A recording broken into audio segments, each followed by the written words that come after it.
नमस्कार मंडळी, S S food कट्टा या चॅनलमध्ये आपलं स्वागत आहे. आज आपण बनवूया कारल्याची भजी. पण ट्विस्ट असा आहे की अजिबात कारले कडू लागणार नाही आणि खुसखुशीत, टेस्टी आणि एकदम सोपी रेसिपी आहे. आणि रेसिपी शेवटपर्यंत नक्की पहा. कारल्याचा कडवटपणा कसा निघून जाईल हे पण मी सांगितलं आहे. चला तर रेसिपीला सुरुवात करूया. इकडे मी पाव किलो अशी छोटी छोटीशी कारली घेतलेली आहेत. मस्तपैकी अशी स्वच्छ पाण्याने धुवून बघू शकता तुम्ही.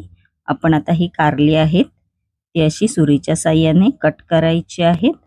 तुम्ही देठ पण काढू शकता, नाही काढलात तरी चालेल. व असं मधून चिरून घ्यायचं आहे. बघू शकता कारल्याचे असे 2 भाग करायचे आहेत. त्यानंतर त्यामधल्या अशा बिया काढून घ्यायच्या आहेत. त्यानंतर इकडे सीझर किंवा सुरीच्या साहाय्याने असं मध्ये कट करून घ्यायचं आहे. पूर्ण आपल्याला कारलं कट नाही करायचं आहे. बघू शकता असं झालं पाहिजे. आपण आता हे मस्तपैकी उकडवून घेणार आहोत. त्यानंतर इकडे मी पातेलं घेतलेलं आहे. पातेल्यामध्ये मी असं पाणी घातलेलं आहे. आपण आता याच्यामध्ये हळद घालायची आहे अर्धा चमचा.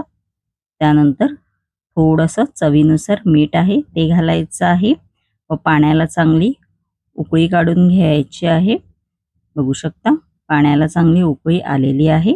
आपण आता याच्यामध्ये जी कारली कट करून घेतलेली होती ती घालायची आहे. अशी एक एक करून सोडायची आहे व 5 ते 6 मिनिटच आपल्याला हे उकडवून घ्यायचे आहे. जास्त वेळ नाही करून घ्यायचा आहे, फक्त 5 ते 6 मिनिटं. बघू शकता मस्तपैकी अशी उकळी आलेली आहे आणि आपली कारली सुद्धा बघू शकता मस्तपैकी अशी उकडून झालेली आहे. जास्त वेळ नाही करायची आहे, फक्त 5 ते 6 मिनिटच. आपण आता एक बॅटर तयार करून घेणार आहोत. त्यासाठी इकडे मी बाउल घेतलेला आहे. बाउलमध्ये 2 चमचे बेसन पीठ आहे ते घालायचं आहे.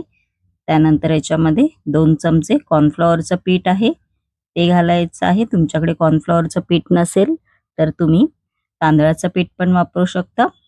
1 चमचा हळद घालायची आहे. अर्धा चमचा गरम मसाला आहे तो घालायचा आहे.